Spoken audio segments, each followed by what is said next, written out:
is simply untrue. We are faced almost every week with another set of allegations against the Russians that have no basis in fact.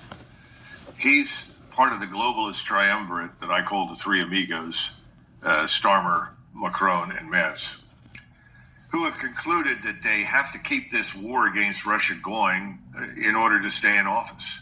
Because if this conflict should end, if there should be some sort of arrangement that provides peace, if they recognize the legitimacy of Russia's national security interests in Ukraine, or for that matter, anywhere else, everyone's going to say, well, then why have you done this to us? Why have you deindustrialized us? Why have you destroyed our scientific industrial base? Why won't you buy energy that is cheap and available?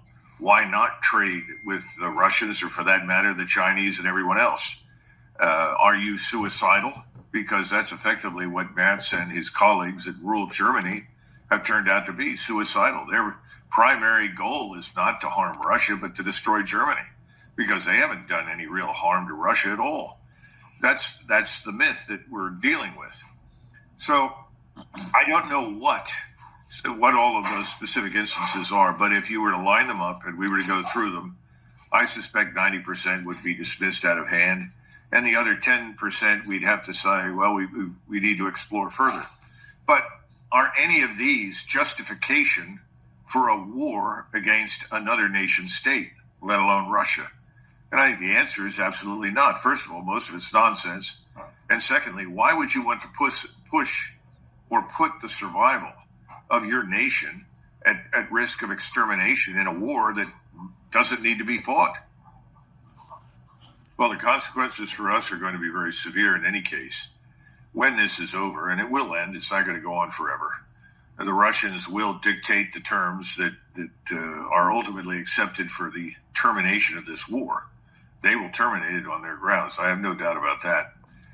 And between now and then, you're going to see more than Hungary and Slovakia break from the pack. I think you're going to see others break from the pack. This recent election in Moldova, that looks like that was a rigged outcome to keep them inside the European Union and within the NATO fold. Romania has been through this already, but the populations in those areas, they don't support any of this stuff. All of the globalist elites are betting that their populations will sit there and take it and do nothing. Now, it doesn't look like that's going to be the case in France or in Great Britain. But at the moment, I think the elites are still betting on it. And they're assuming that they can order their forces into the streets to suppress people.